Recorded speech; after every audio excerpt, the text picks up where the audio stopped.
¿Qué tal, queridas, queridos?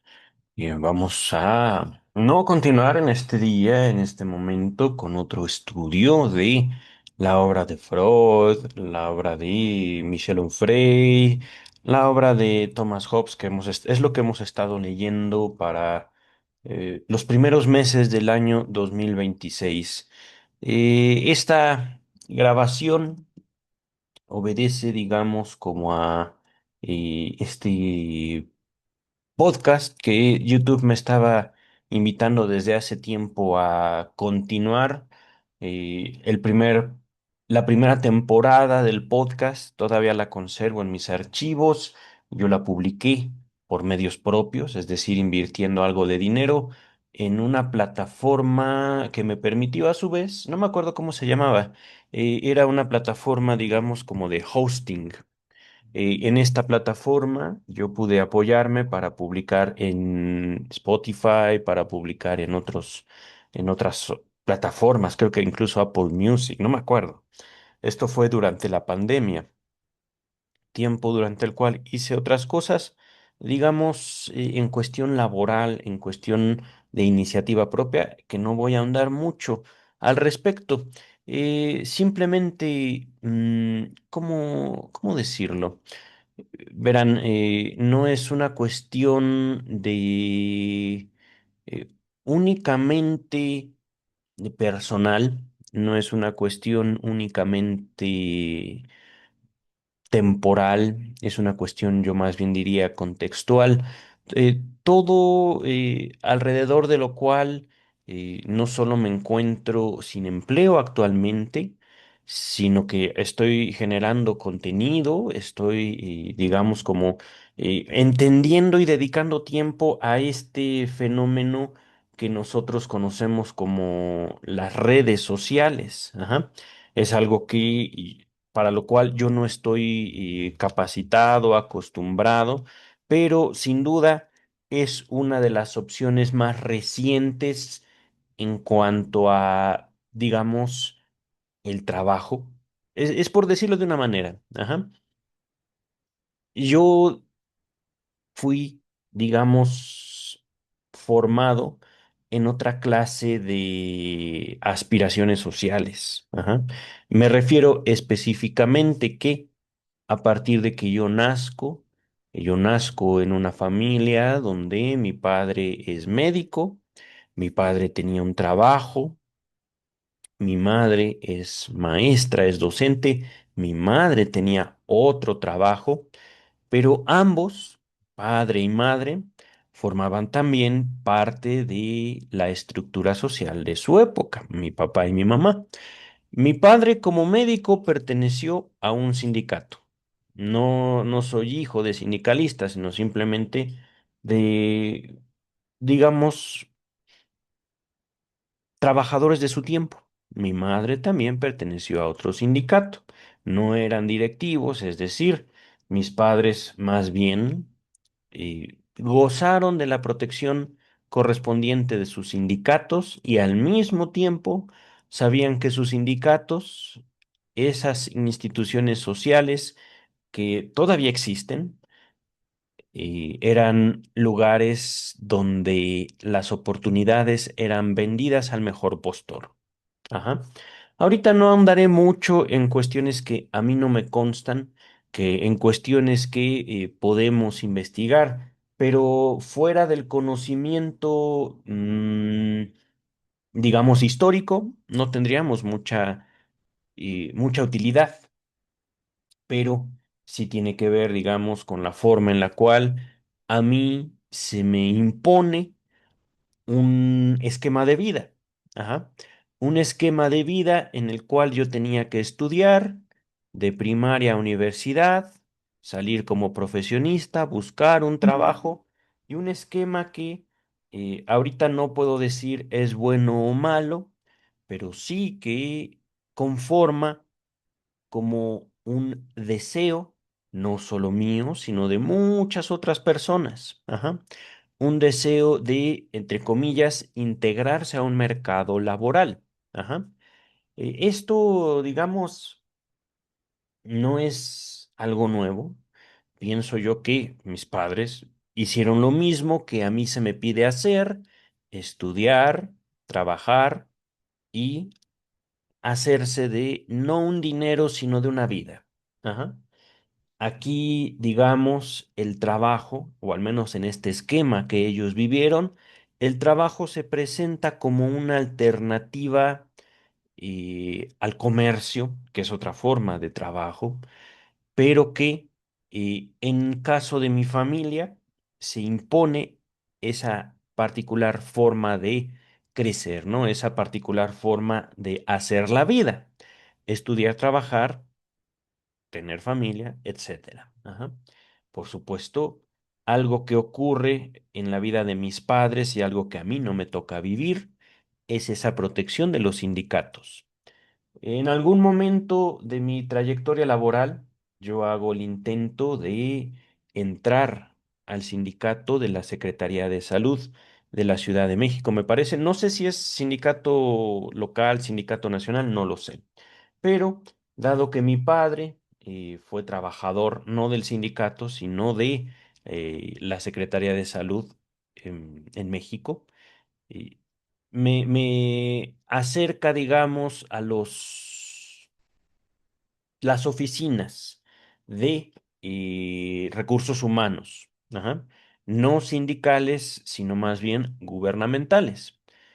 Fue una experiencia sumamente frustrante para mí y también reveladora en muchos sentidos. Les estoy hablando del año 2000, 2010, 2012, más o menos, tiempo durante el cual yo hago una serie de exámenes para la Secretaría de Salud, los apruebo todos, pero entro en un estado de stand-by, justamente favorecido por el sindicato. Ajá. Es decir, eh, para el momento de yo ya haber concluido la licenciatura en psicología, que ahorita quería mostrarles, y alguna de mis, ¿cómo decirlo? Mi historial académico, pero resulta que ahí están viendo mi matrícula en la Universidad Nacional Autónoma de México. Al momento de querer entrar aquí, descubro esto, miren. Primera página, sistema, bueno, sistema de, ay, no me acuerdo cómo se llama, el CIAE. Básicamente, Sistema Integral de Administración Escolar. Ajá. Aquí aparece esta pantalla, aquí atrás de esta pantalla, que como ven no me permite mover, y cuando le doy clic a esta pantalla de una encuesta me aparece esto, una cuestión de seguridad que no estoy dispuesto a eh, transgredí o a exponerme, pero a ver si le hago así. Sí, sí, miren, sí aparezco. Eh, Ahí está el E. Pero esta, digamos, observación que hice a partir del video pasado, esta forma en la cual yo me relaciono con el lenguaje, yo uso esta muletilla, el no es que quisiera hacerla persecutoria en contra mía, simplemente señalar cómo eh, he ido modificando o he ido apropiándome de la conciencia que puedo ejercer sobre mis propios procesos psíquicos. Ujú. Entonces, llego a la Universidad Nacional Autónoma de México, año 2002. Comienzo la carrera de psicología en la Universidad Nacional Autónoma de México, Facultad de Psicología. Ajá. Aquí, en lo que están viendo, todas las materias, tengo gratos recuerdos de mis compañeros, de los maestros, de las mismas instalaciones, que eran muy, muy bellas: la biblioteca, el, el edificio de posgrado que está dentro de Ciudad Universitaria, dentro de, digamos, la misma conformación, la misma estructura de la Facultad de Psicología, Universidad Nacional Autónoma de México. Durante todo este tiempo, por supuesto, me hago de un conocimiento teórico, Ya a partir del, me parece, sexto semestre, nosotros debíamos no solo adquirir conocimiento de lo que se llamaba el tronco común, es decir, como el que debería compartir todo profesional en la psicología, para encaminarnos a una de las áreas en las cuales nosotros escogíamos estas, no las puedo subrayar, pero aquí lo que dice optativas, si bien conforma parte importante de la formación a la cual yo estuve expuesto, era, eran materias que nosotros como estudiantes podíamos escoger. Ajá. Las materias optativas en ese plan de estudios, que hasta donde tengo entendido ya cambió en la Universidad Nacional Autónoma de México, nosotros nos encaminamos a una de las cinco áreas. Ajá. Por supuesto, nada de esto era conocido por mis padres. Ajá. Mis padres, siendo estudiantes de sus respectivas áreas, tanto la medicina como la pedagogía o, sí, sí, digamos, el arte, la ciencia, el método de enseñanza que adquirió mi madre en sus estudios correspondientes, nada de eso me preparaba para, digamos, la identidad en la psicología mexicana. Ujú. Y todo esto no está despegado del psicoanálisis. Verán, algo que puedo señalar es como desde el principio, semestre número uno, creo que fue esta materia, Introducción a la Psicología, en la cual la clase la impartía una maestra en, así lo recuerdo, psicoterapia de corte psicoanalítico, que después me enteraría no es psicoanálisis. Ajá. Después yo lo sabría, pero en ese momento, primeras materias, uno no sabe mucho. Como estudiante, uno, digamos, llega hasta cierto punto ciego de la historia de la disciplina. Ujú. Avanzo. Aquí en el semestre número 2, el primer año que yo concluyo en la Universidad Nacional Autónoma de México, no había eh, como una distinción clara. Psicología, psicoterapia, psicoanálisis. No hay algo claro. Ajá. Y por supuesto, esta parte o esta materia de introducción a la psicología, o no recuerdo incluso si era esta otra, teorías y sistemas en psicología, no recuerdo cuál de esas dos era impartida por esta maestra. Maestra no en cuestión de docente, sino maestra que tenía su título o su cédula en maestría en psicoterapia, psicoanalítica, algo así, pero ella era lo más cercano que yo en ese momento conocía como el objetivo al cual yo quería llegar. Yo entro a la Facultad de Psicología por una película inspirada en la vida de Freud, que la pueden encontrar gratuita en YouTube. Era Sigmund Freud, Pasión Secreta. Es una película en blanco y negro, por allá de 1960, la película, 1900 tantos. Es una película que habla sobre el periodo de Freud con Charcot, sus primeros pacientes, el descubrimiento, digámoslo así, del psicoanálisis a partir de la hipnosis y la terapia catártica que vive con Breuer o Breuer. Ajá, pero a partir de que yo veo esa película en el bachillerato, me interesa la psicología. Ajá.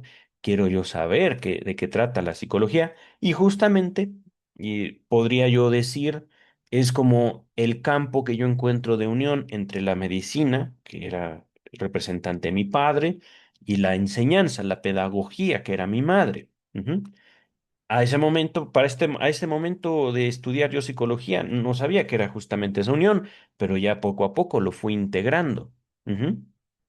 Entonces, mm, no es sino hasta justo esta materia en el tercer semestre, que no es teoría de la personal, es teorías de la personalidad, donde poco a poco la figura del doctor Sigmund Freud se va integrando como una de muchas.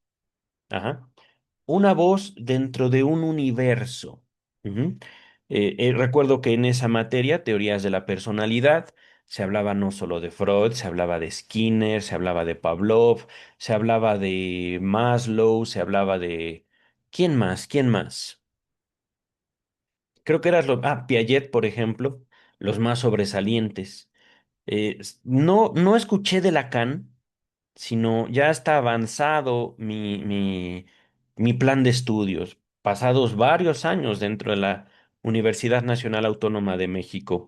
Creo que se habla hasta teorías de la personalidad o esta materia de la cual, o estas materias de las cuales yo recuerdo muy poco, teoría general y específica de la neurosis o teoría general y específica de la psicosis. Ajá.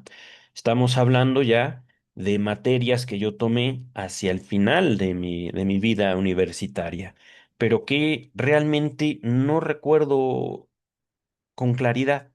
Ajá. No, no, no me acuerdo ni con quién lo estudié, ni qué fue lo que vi. Ajá. Pero lo que sí es que en toda mi carrera, en mis 4 años de universidad, solo abordé un texto freudiano, uno solo, tres ensayos de teoría sexual, en el cual me apoyé para hacer un trabajo que fue calificado con excelencia, 10. Lo debo de conservar en mis archivos físicos, pero que realmente fue como que un vistazo. Ajá. Y fuera de eso, un solo trabajo en una sola materia sobre una de las figuras más importantes de la psicología, fue todo. Fue básicamente como un suspiro, ajá, dentro de un noviazgo, una mirada en una relación de amor. Pues nada, todo y nada al mismo tiempo. En fin, durante todo este tiempo, primeros semestres, yo descubro que psicología no es psicoanálisis. Y esto me lo dicen profesores encargados, por ejemplo, del área cognitivo-conductual. Yo no sabía, claro está, cuando entro a la Facultad de Psicología de la Universidad Nacional Autónoma de México, que el psicoanálisis es más bien un conocimiento no tanto prohibido, sino más bien atacado dentro de la comunidad psicológica. Ajá. No se citaba, por ejemplo, a Karl Popper y la pseudociencia que acusa al psicoanálisis. Ajá. Era más bien como, ¿cómo decirlo? Los profesores nos decían, y los profesores me refiero a uno o dos, el psicoanálisis no es psicología y la psicología no es psicoanálisis. Y eso, por supuesto, al hacer esa diferencia no la abordaban en clase, eran comentarios. Ajá.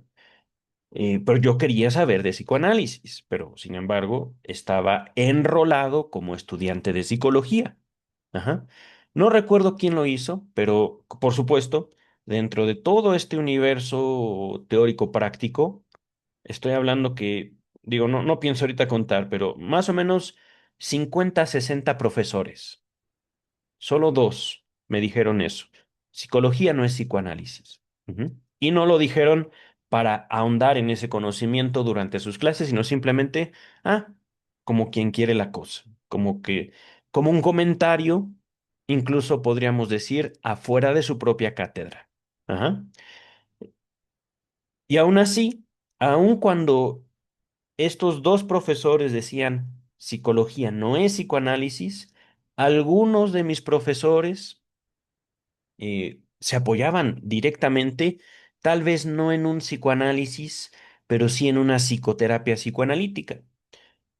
Recuerdo, por ejemplo, María de la Luz Fernández, que me impartió ya, ¿dónde está? ¿Dónde está? No me acuerdo. Creo que era Introducción a la Psicoterapia. Fíjense esa clase de materias. Ajá. Psicoterapia. No hablaban de psicoanálisis. Acá podríamos decir, eh, deberían de haber enseñado más teoría psicoanalítica, más experiencia clínica en teoría general y específica de la neurosis. Pero no, ahí no leía Freud. No me acuerdo qué leí. No me acuerdo sobre qué constó esta materia de teoría general y específica de la neurosis. No me acuerdo.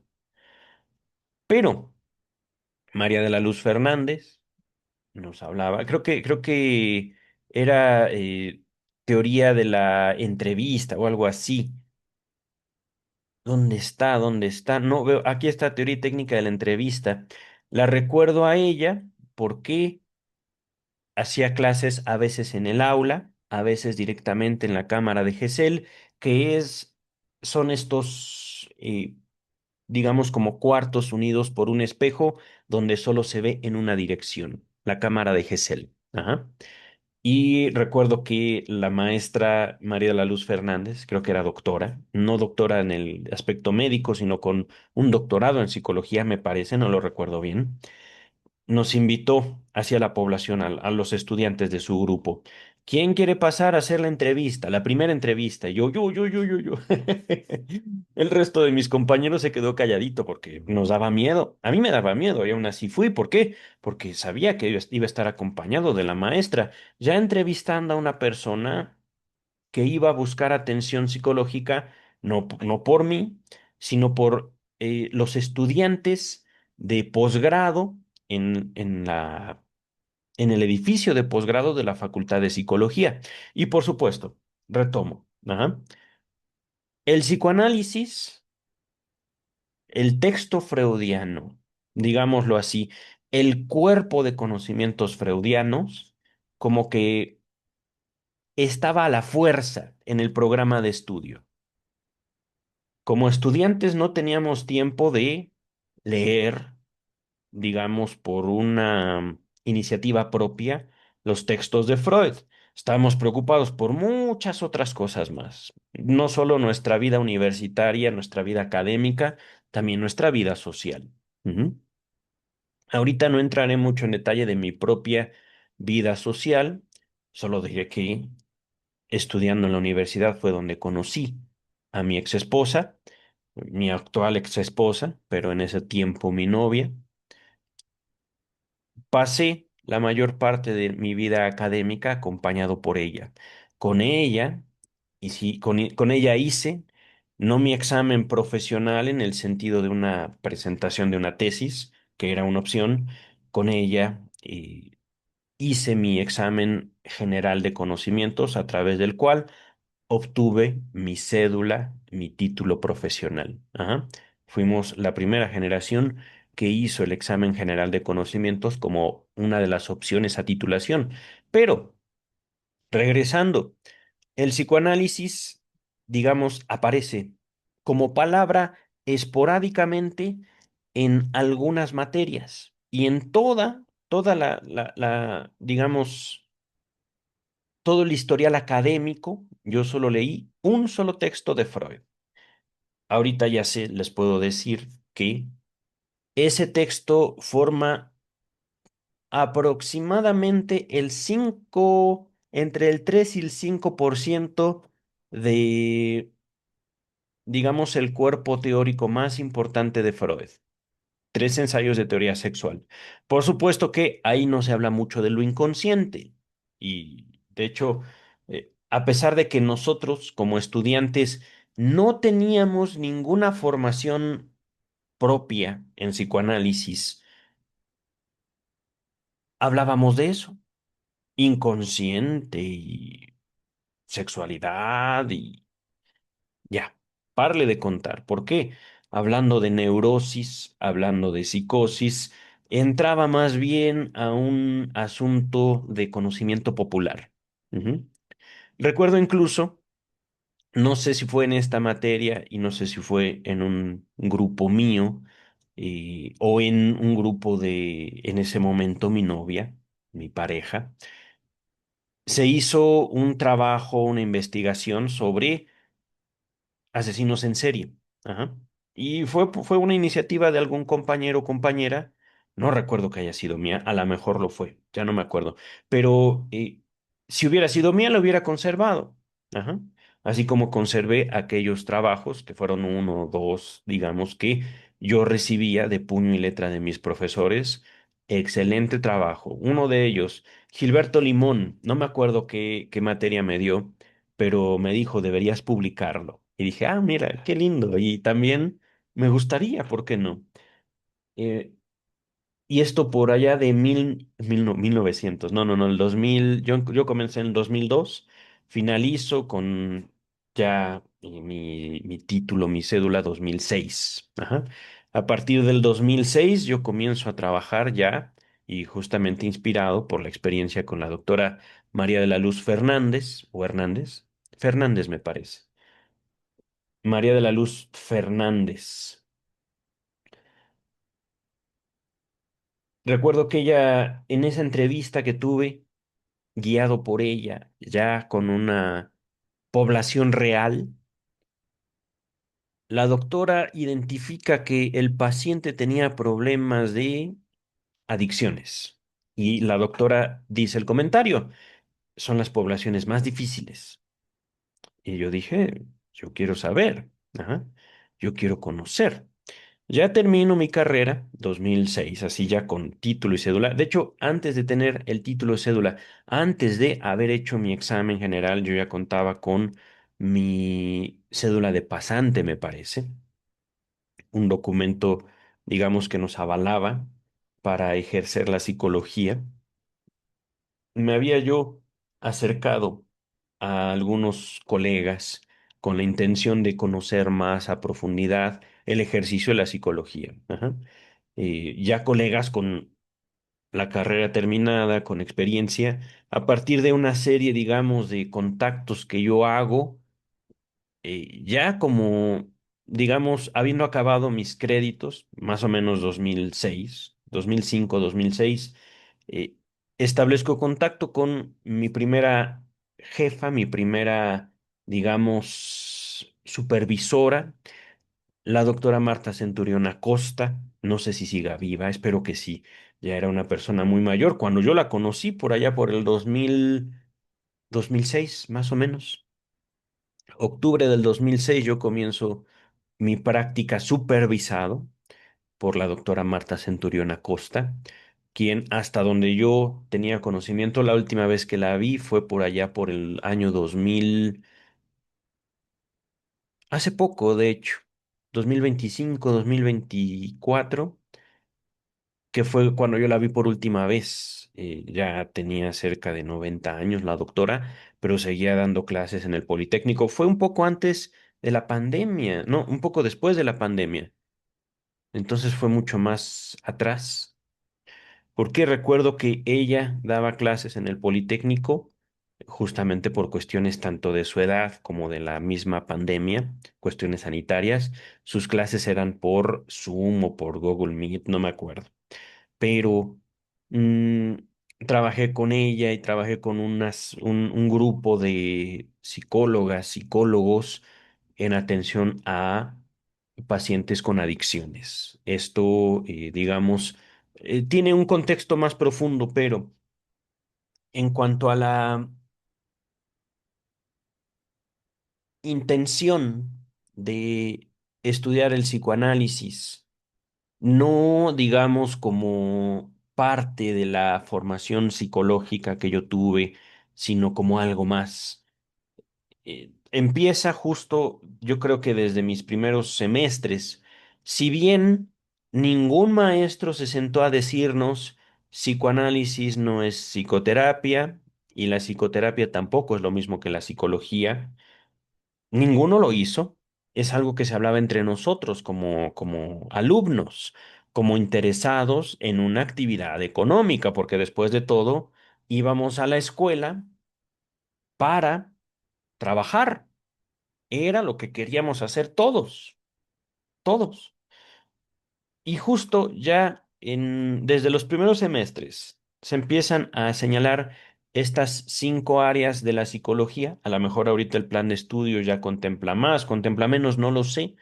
Pero estas 5 áreas, la clínica era justamente hacia donde yo me inclinaba y puedo decir cerca del 90% de la población de estudiantes cuando yo iba a la universidad se inclinaba por el área clínica. Queríamos atender pacientes. Ujú. Aunque, como tal, tampoco, si notan, algo que hubiera sido muy importante para nosotros como estudiantes, hubiera sido una materia que nos introdujera al mercado laboral, que nos dijera, ustedes quieren ser clínicos. Bueno, no solo estudien estas materias dentro de nuestro propio plan de estudios aquí en la universidad, sino también acérquense a estas escuelas. Busquen estas capacitaciones, obtengan estos permisos, estos documentos y entonces pueden abrir su clínica, pueden abrir su consultorio, pueden acercarse a buscar trabajo aquí y allá. Esto suena lógico, ¿no creen? Pero la verdad es que no se nos introdujo a un mercado laboral, no se nos enseñó, entre otras cosas, que realmente la figura del psicólogo, y esto lo aprendí ya por experiencia propia, no es solicitada en la cultura mexicana. No es solicitada. Ajá. Hablamos de, y esto se los puedo decir después de concluir la licenciatura, la mayor parte de la estructura del plan académico que me formó provino de Estados Unidos, una cultura diferente, teóricos diferentes y también un estado diferente. Y me refiero a un gobierno, me refiero a tradiciones, me refiero a una historia, ajá, me refiero a un lenguaje. Por supuesto, hablando, por ejemplo, cultura y personalidad, creo que esto lo vi con un maestro llamado Pablo. Por supuesto, y aquí el E sí fue justificado, porque fue por iniciativa también propia, mía, donde comienzo a encontrar diversos estudios de la cultura mexicana. Creo que fue Rogelio Díaz Guerrero, no mi maestro, sino uno de los grandes autores de la psicología, digamos, etnológica, etnográfica, psicología del mexicano. Ajá. Rogelio Díaz Guerrero, se me fue. Digamos, el psicoanalista mexicano, uno de los maestros de mis maestros. Ajá. Santiago, ¿cómo se llamaba? Ahorita me gustaría buscarlo.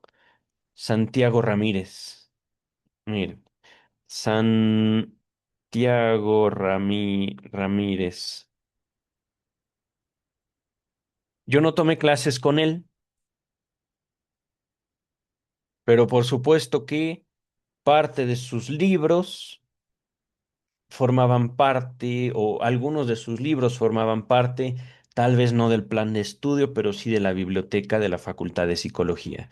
Y además, no solo teníamos nuestra biblioteca, sino básicamente cruzando la calle estaba la Biblioteca Central de de la Universidad Nacional Autónoma de México, que es una belleza arquitectónica. Ujú. Eso sí, es como miren. Esto no sabía del doctor Santiago Ramírez, que había sido formado en Argentina. Miren, México no es lo mismo que Estados Unidos y no es lo mismo que Argentina. No puedo decir mejor o peor, pero México tiene, digamos, una identidad histórica. Y no estoy citando aquí estudios de Rogelio Díaz Guerrero, de Santiago Ramírez, no, no, no, que también él, si mal no recuerdo, habla de psicología de sus motivaciones. Santiago Ramírez, quien se tiene en la historia de la psicología como el psicoanalista mexicano. Ajá. Hay un interés en, ahorita les muestro, también Rogelio Díaz Guerrero. Qué curioso que diga autor y que no diga psicólogo mexicano.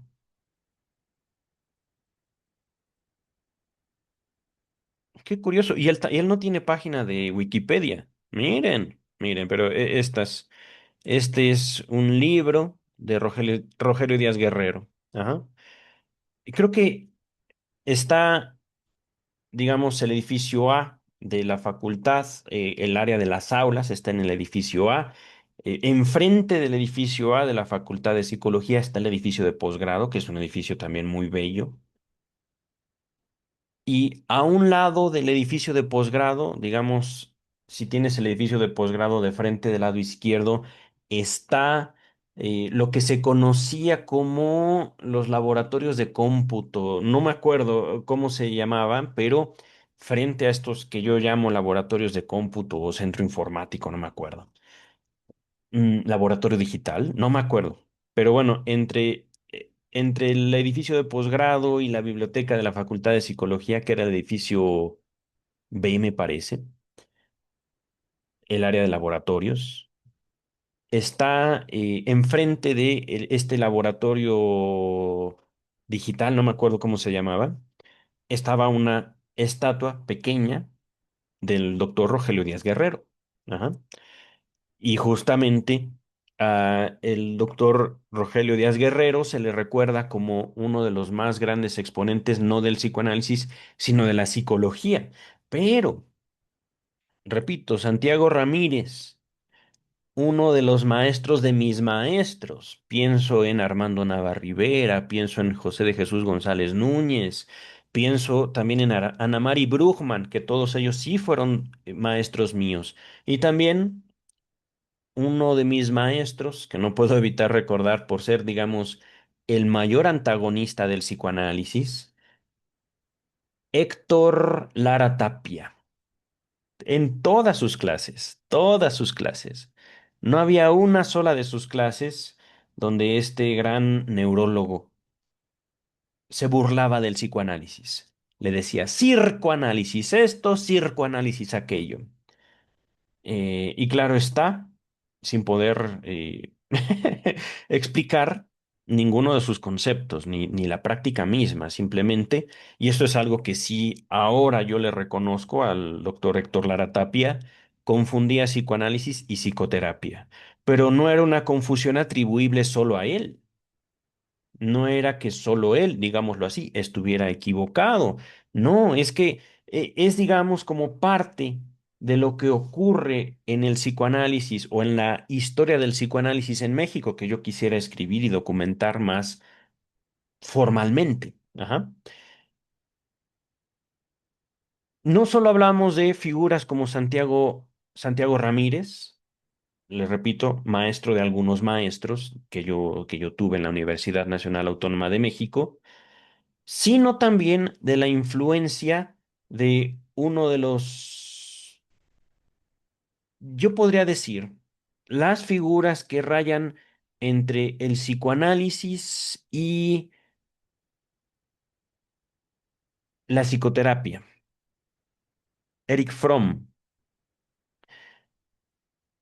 Voy a mostrar esto en pantalla. Les repito, él no fue mi maestro, Santiago Ramírez, pero sí fue maestro de mis maestros. Me contaban algunas anécdotas. Ajá. No sé decir hasta qué punto, y esto es también importante y valioso, yo creo que en otro momento compartiré textos de Santiago Ramírez en mi canal, pero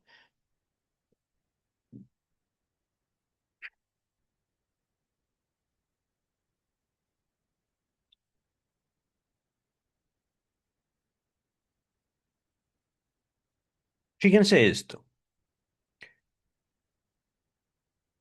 Eric Fromm. Y me parece que Eric Fromm era judío también, y me parece, tal vez lo estoy confundiendo, pero no solo, por supuesto, hijo de su tiempo, huyó de la Alemania nazi, me parece. Tal vez lo estoy confundiendo con el inventor de la logoterapia, no me acuerdo cómo se llama, pero claro está, Eric Fromm tiene una influencia tremenda, no en el psicoanálisis que yo practico, sino en el psicoanálisis que se vive de manera cercana a la universidad o a la identidad profesional del psicólogo en México.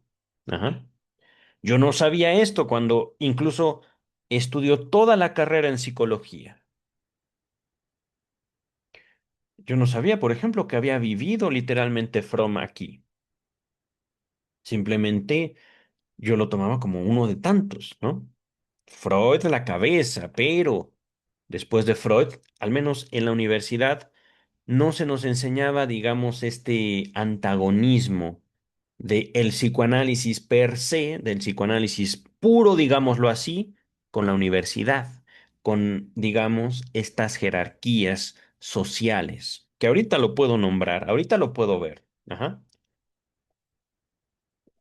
Una cosa, que por cierto ahí tengo mi título, aquí cerca, pero supongamos que este papelito sea mi título. Ajá. Lo tengo por acá, pero no quiero, digamos, también que esto parezca una burla. Realmente no es mi intención burlarme de la educación universitaria. Después de todo, no solo ya la concluí, sino que también forma parte de una estructura social. Pero fíjense esto, supongamos, uno conoce a un médico y no es necesario que el médico saque su título universitario y el médico, digamos, tenga cierta función social. Ujú. De que digamos, que el médico pueda trabajar. ¿Por qué? Porque entre otras cosas, por lo general, identificamos a los médicos con su bata blanca. Ajá. Algo que quieren imitar los psicólogos, pero que no les sale. Ajá. Porque al fin y al cabo, no es que el psicólogo termine por brindar la salud mental que tanto promete, sino que mm, el método que por lo general no termina de formarse en la psicología, no estoy hablando de psicoanálisis, estoy hablando de psicología, se ve atravesado justamente por la vida académica. Ajá. Una herramienta fundamental para los psicólogos, no solo pienso yo en mi generación, sino la figura del psicólogo, no psicoanalista, psicólogo, son las pruebas psicológicas. Ujú. Culturalmente y socialmente, la imagen del psicólogo le debe todo a Freud, como una persona, digámoslo así, que te va a escuchar. Uno llega con un psicólogo queriendo ser escuchado y para una persona que no es psicólogo, psicóloga, llegando a una consulta y que te pongan a hacer un examen es algo que quiebra completamente la expectativa. Ajá. Pero, por supuesto, no es algo que vayamos, que no es algo que se nos enseñara en la misma carrera. Y luego, terminando la carrera, ya con título, ya con cédula, ya con el aval, el permiso del Estado mexicano, resulta que comenzando a llegar a pedir trabajo, comenzando, digamos, ya a estas experiencias clínicas, experiencias con gente lejos de la universidad, realmente te das cuenta cómo la universidad no es garantía de resultados y una, digamos, institución que socialmente tenga el permiso de señalar autoridades. Lo voy a decir así.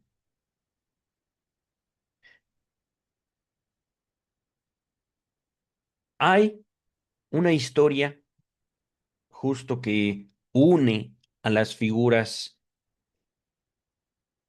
no solo disciplinarias, digámoslo así, no solo Freud, Lacan, sino también institucionales. Ujú. La universidad como un símbolo de orden solo es respetada por ciertos individuos. Ujú. Solo es, digamos, ese símbolo de orden hasta cierto punto en la sociedad. Ajá. Y esto ya forma parte, digamos, de mi tesis de psicoanálisis del Estado. Cuando yo llego a la universidad, yo básicamente llego por inercia. Mis padres me dicen, camina, y camino. Llegan a un punto, tengo mi título, tengo mi cédula, ¡Pum! No hay nada. No hay nada más allá. Al menos no, digámoslo así, en una unión del Estado, del gobierno y la sociedad. Ajá.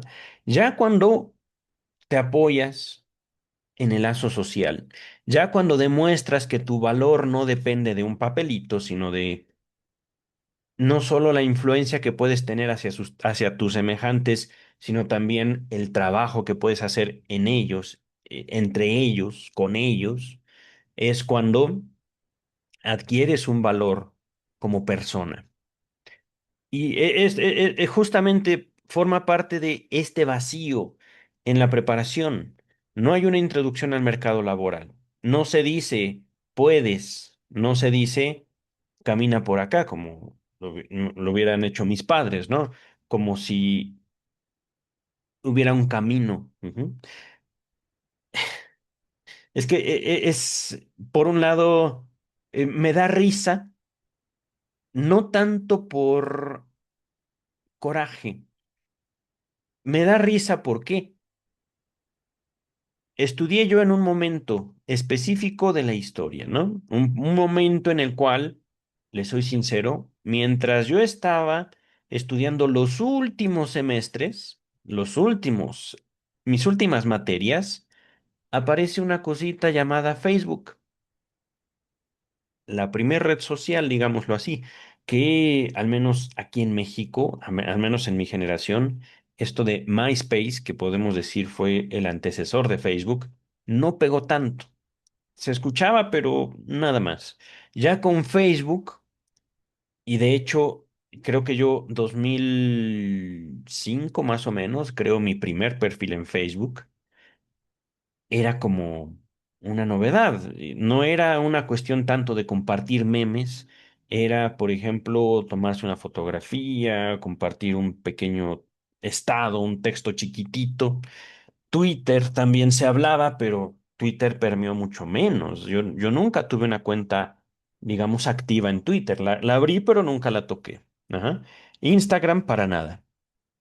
Instagram vino un poquito después, al menos en mi, digamos, grupo de amigos, en mi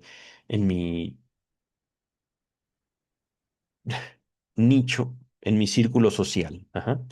Ya en Instagram habrá aparecido, al menos en mi grupo social, por allá de 2007, 2008.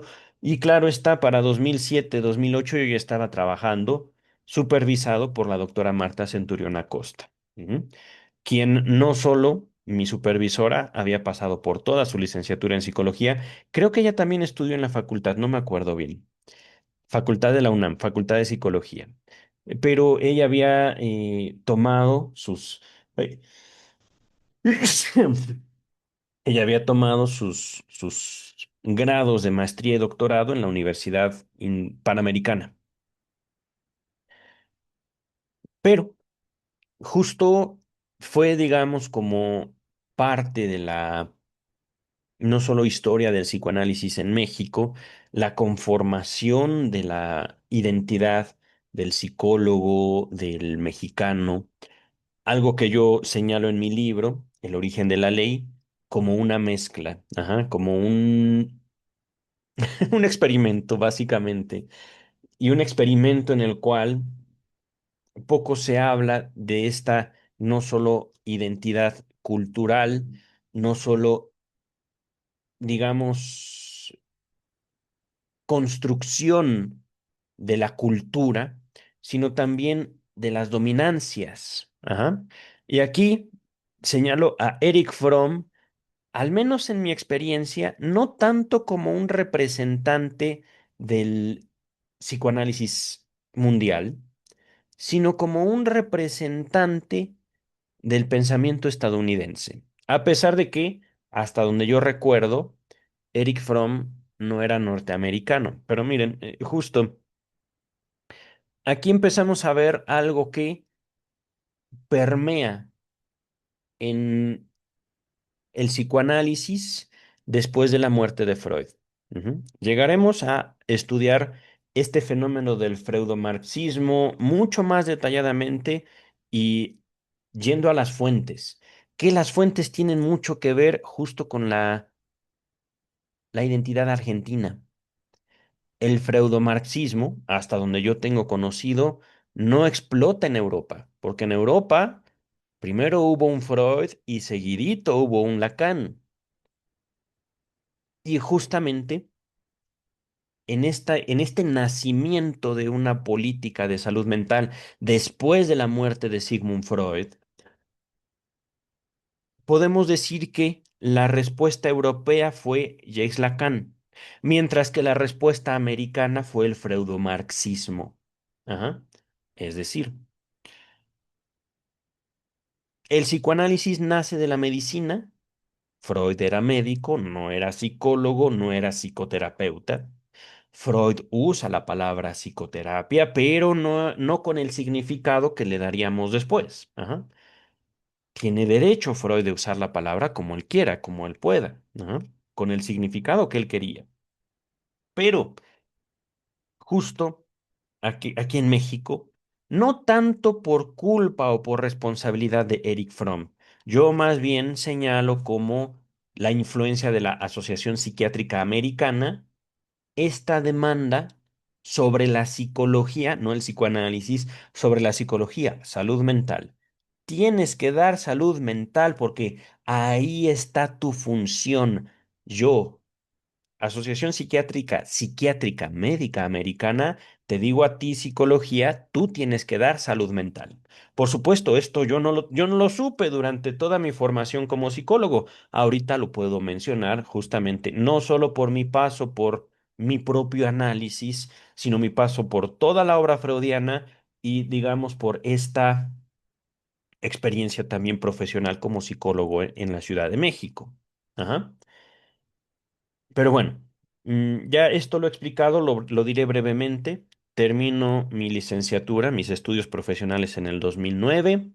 Para septiembre-octubre del 2009 me acerco al Centro de Investigación Estudios Lacanianos aquí en la Ciudad de México.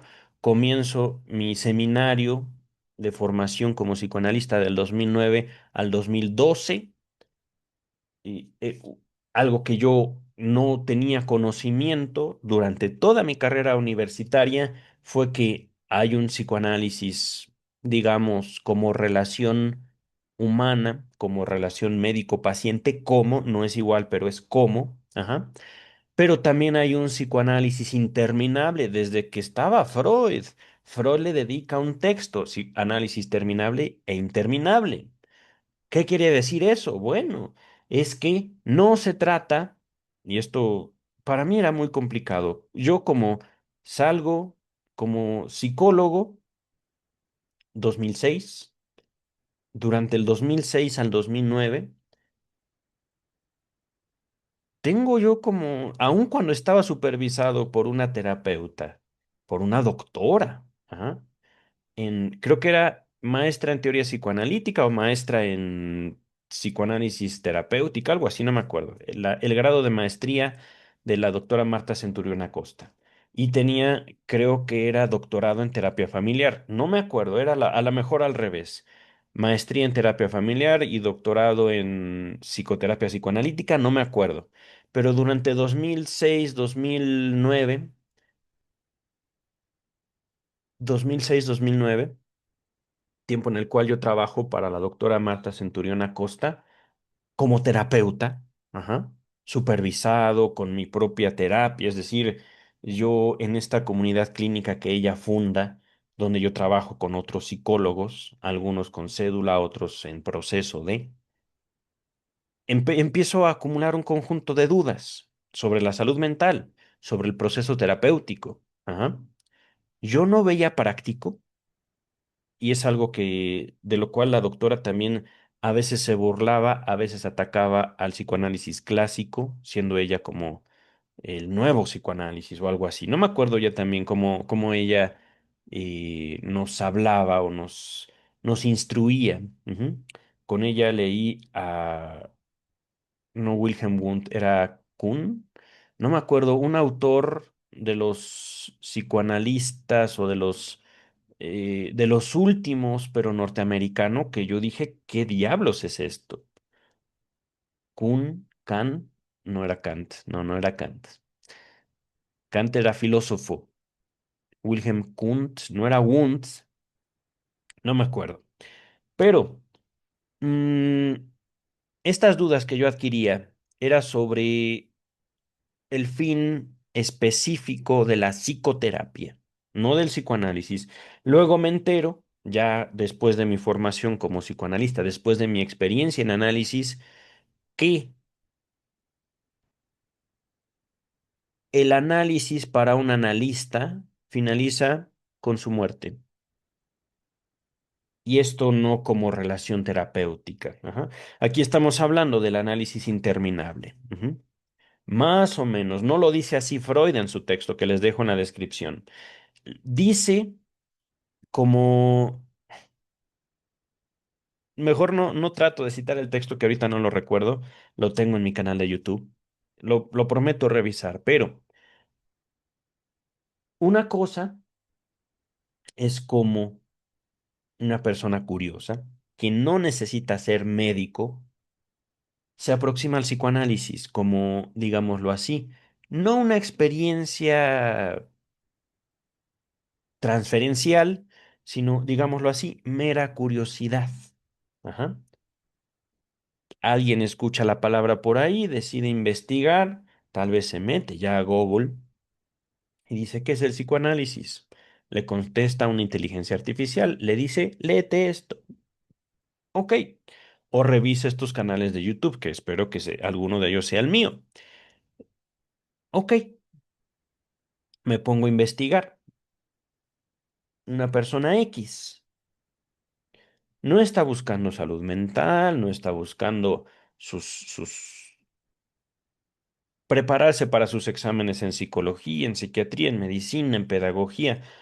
Justamente el psicoanálisis como disciplina, como conocimiento separado de la psicología, separado de la medicina, permea y tiene, digamos, como mucho eco en muchas otras disciplinas más allá de esta demanda sobre la psicología de salud mental. Ajá. Por supuesto, como psicólogo no se me enseña eso. Como psicólogo, más bien me dicen tienen que hacer o tienes que hacer tus pruebas en muchos lugares, en el ámbito académico, en el ámbito laboral, etcétera, etcétera, etcétera.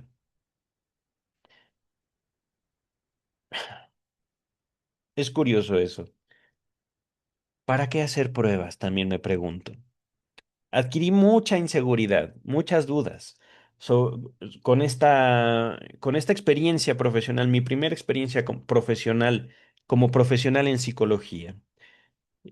Comienzo mi formación, a ver, repito, de 2006 a 2009, trabajo con la doctora Marta. Comienzo mi formación, mi seminario en el 2009 hasta 2012. Estamos hablando 6 años. Ajá. No adquiero esta aversión y esta convicción hacia la salud mental, sino ya hasta después. En mi seminario no se hablaba en contra de la salud mental, sino que nos concentramos en estudiar a Freud. Ahí sí, ya era tomar directamente a Freud. Pasé 4 años, 9 semestres en la Universidad Nacional Autónoma de México, leí un solo texto de Freud, uno solo. Ujú. Por supuesto, adquiero experiencia con la doctora Marta, adquiero conocimientos y técnicas de psicoterapia no cognitivo-conductual, digamos, y esto era algo que después descubrí, una palabra que la doctora Marta usaba mucho, psicoanálisis ecléctico, es decir, de chile y mole y pozole. Freud, Melanie Klein, ¿por qué no Piaget? ¿Por qué no? ¿Cómo se llamaba? Este teórico, horrible, horrible, horrible, que si es posible nunca quisiera volver a leer, un teórico norteamericano de la psicología del yo. Pero claro está, nunca vimos a Lacan. Lo mencionó alguna vez la doctora Marta, pero así estudiar algún texto de Lacan, no.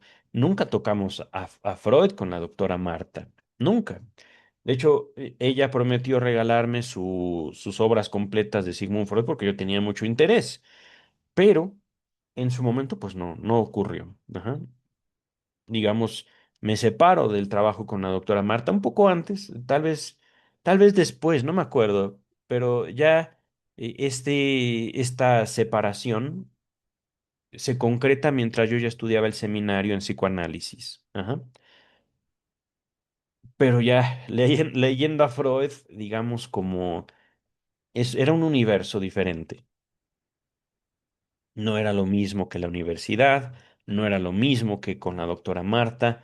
Si bien es cierto que la institución donde yo me acerco al psicoanálisis, repito, Centro de Investigación y Estudios Lacanianos, tenía una identidad particular, una identidad específica. Esa identidad a mí me nutre, pero fuertemente. Ajá. Tanto el ir y venir, digámoslo así, del cuerpo docente como de la misma historia que tejíamos con los textos freudianos, fue una experiencia inolvidable. Ajá. En un momento de mi trayectoria profesional llegué a dar clases ahí, Centro de Investigación y Estudios Lacanianos, porque ellos fundan una licenciatura. Ya después no supe qué pasó con su escuela, pero yo fui maestro de ética y estética.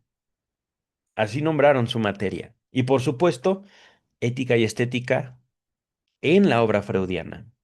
No hablábamos y no nos íbamos a estética conforme a la filosofía, sino que les propuse, y esto fue algo espontáneo, busquemos la estética directamente nombrada en la obra de Freud, el texto Lo ominoso, y de ahí partimos.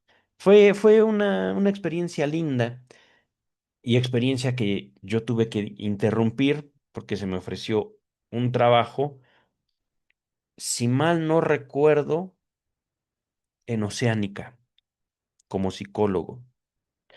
Oceánica, para los que no conocen, digamos, el- la cultura mexicana, es una de las grandes clínicas de atención a las adicciones. Ya tenía yo esta experiencia con la doctora Marta.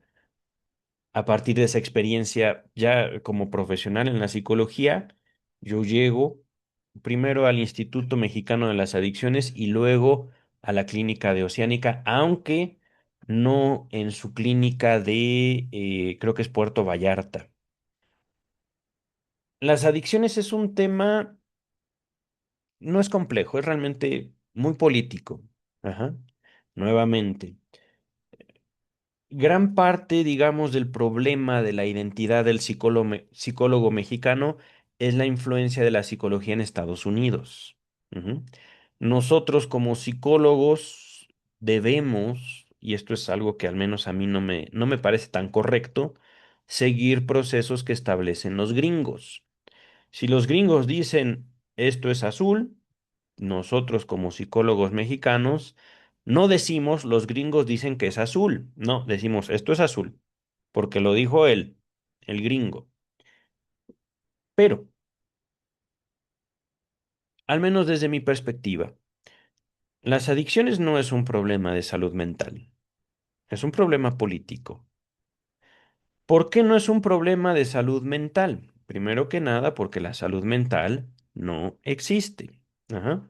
No es un proceso o no es el resultado de un proceso objetivo. No hay en ningún lugar del mundo, y esto no lo sabía en su momento, no lo supe ni como estudiante de psicología, no lo supe como profesional de la psicología, como psicoterapeuta, lo supe, y esto tampoco me lo dijeron en mi seminario de formación como psicoanalista, esto lo vine a descubrir yo después, ya cuando fundo mi línea de investigación. En ningún lugar del mundo, ningún profesional de la así llamada salud mental puede ofrecer un certificado de salud mental como en analogía, como cualquier médico en cualquier lugar del mundo sí te puede dar un certificado de salud. ¿Por qué no existen los certificados de salud mental? Yo me pregunté. Bueno, pues porque justamente ese estado no existe. Ujú. Esa situación particular que dice la OMS, Organización Mundial de la Salud, es un estado de bienestar. Ah, eso no lo da nadie. Ningún médico, ningún psicólogo, ningún psiquiatra. Eso solo puede procurárselo uno mismo y en ciertas condiciones que ahorita puedo nombrar.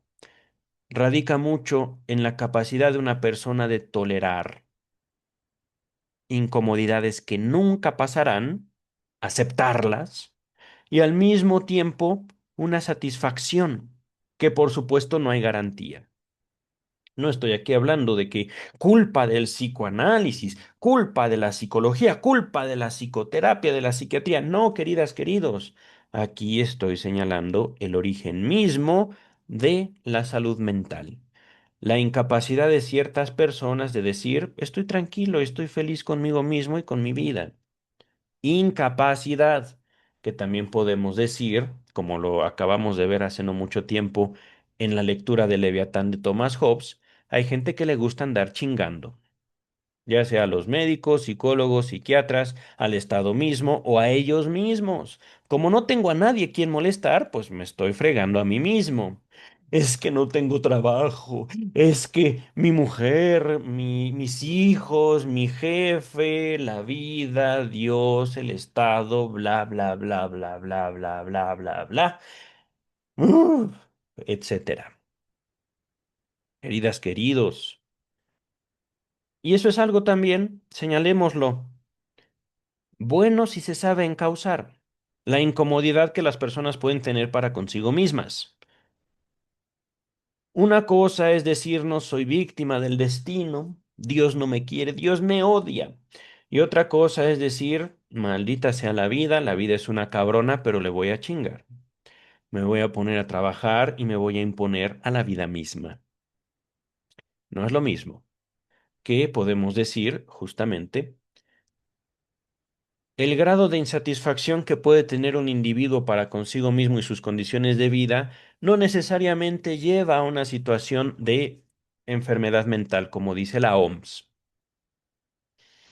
Puede llevar a que un sujeto frustrado, enojado, encabronado con la vida misma, se ponga a trabajar y busque algo para él o para ella, aunque tengan 4 o 5 años. En fin, queridas, queridos. Hay mucho que hablar de psicoanálisis y por supuesto, algo que he aprendido y que quiero yo hacer en este periodo de desempleo. Ocuparme, ocuparme sí estoy creando, ahorita les quisiera mostrar algunas ideas, estoy creando también cursos, estoy, digamos, como también adquiriendo experiencia. Pero miren esto, estoy muy orgulloso de esto. Ya les he comentado, esto lo estoy escribiendo. Soy un antagonista de la salud mental, pero a pesar de eso, puedo documentar este fenómeno conocido como salud mental en la historia de la humanidad y es lo que estoy haciendo. Ajá. Estoy documentándome y estoy, por supuesto, integrando un mapa histórico político sobre la salud mental. Porque no es nada más decir, eso es un engaño, eso es una mentira, eso no es ciencia. No es nada más decir eso, sino comprobarlo. Me estoy ocupando en eso. Gracias a esto, digamos, mi ansiedad, porque también la ansiedad obedece a motivos adaptativos. Gracias a eso, mi ansiedad no me domina. Estoy ocupándome. Y no solo en esto, estoy también escribiendo código, tengo mi carrera técnica, digámoslo así, recién adquirida en ciencia de datos. Estoy generando proyectos de los cuales no quiero hablar porque pues, son proyectos personales, son proyectos eh, que quiero monetizar. Ajá. Es trabajo independiente. Ujú. Y esto es algo, algo curioso, queridas, queridos. Empecé justamente este video hablando de cómo cuando yo fui joven, niño básicamente, a mí se me dicta un curso que mi vida tiene que llevar. Ajá. Un curso que se ve atravesado por la historia misma y también por mi decisión. Trabajé 13 años en atención a víctimas del delito como un psicólogo más de la compañía. Ajá. Un psicólogo con cierta preparación, con ciertas experiencias previas. Aporté a la vida institucional, di solución a muchos problemas. Ajá. Pero llegado a un punto dije, esto me pone en riesgo, no estoy ganando yo bien, el ambiente es más bien pesado, feo, no quiero seguir aquí. 13 años. Podría ahondar en eso, pero no lo haré porque también el propósito de estos videos no es, digamos, hablar a profundidad de todo, sino de dar un contexto sobre un tema en particular y y el tema no es mi vida profesional, no es mi vida eh, laboral, es el psicoanálisis mismo. Ajá. Y justo en esta, voy a dejar de compartir la pantalla. En este trayecto, en esta, digamos, nueva conformación del lazo social, de la estructura laboral, de las posibilidades de interacción que brindan tanto las redes sociales como las plataformas, no solo el psicoanálisis adquiere un sentido particular, un sentido específico. El mismo lazo social, como digámoslo así, la forma en la cual cada ser humano insertado en un conjunto de condiciones se relaciona con sus semejantes, establece relaciones de amistad, relaciones de pareja, relaciones laborales, relaciones de lo que ustedes gusten y manden. Ajá. Todo eso se ve atravesado justo por estas nuevas capacidades y posibilidades en la comunicación. Nacen las redes sociales, no sabemos a dónde van, no sabemos cómo se va a transformar la industria, no sabemos incluso si haya un estado hasta, bueno, como se conformó a lo largo de la historia para la próxima semana o para mañana incluso. Ajá. No solo hemos pasado por la pandemia, ahorita estamos pasando por crisis en Medio Oriente, por la presencia en Estados Unidos de una figura nefasta, hablo de Donald Trump, y no nada más nefasta para la política internacional, nefasta también para la economía de su propio país. Ujú.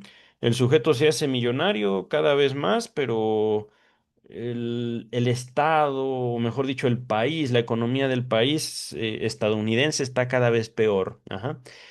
Por supuesto, esto también no solo pone en cuestionamiento la misma democracia, sino el mundo en general. Ujú. ¿Qué es lo que vamos a hacer con nosotros? Es sencillo responder esa pregunta. Las ganas de vivir. Y no estoy hablando de unas ganas buenas, no estoy hablando de que somos más los buenos. Las ganas simplemente de vivir un día más va a ser lo que se va a imponer. Pase lo que pase. Aunque Trump reciba, digamos, lo que se merece políticamente, o aunque él siga ahí y siga siendo una figura horrible para todos, lo cierto es que la vida es eso, la vida es cambio. Y la vida es más allá que la política, la vida es más allá que la academia y la vida es más allá que los planes que hacemos de ella. Queridas, queridos, hay que adaptarnos, hay que crecer con este mundo. No es que no es solo que no hay de otra. El mismo cambio puede y suele traernos nuevas formas de placer. Ajá. Nuevas oportunidades de crecimiento, tanto económico como social. Pero, queridas, queridos, cuídense mucho. Nos vemos mañana, miércoles, con Michel Onfray, Freud, el crepúsculo de un ídolo, que Sabemos cómo es Michel Onfray, sabemos que es más bien no un teórico del psicoanálisis, sino un crítico bastante antipático. Ajá. Pero ahí está también su encanto. Vamos a nosotros ser nosotros, crecer como podamos, como queramos, y ver qué hacemos con el mundo. Ujú. Porque ahí es donde radica justamente no el poder del psicoanálisis, sino el poder del ser humano como ser hablante. Busquemos el placer, busquemos nuestro lugar y busquemos motivos para vivir. Ujú.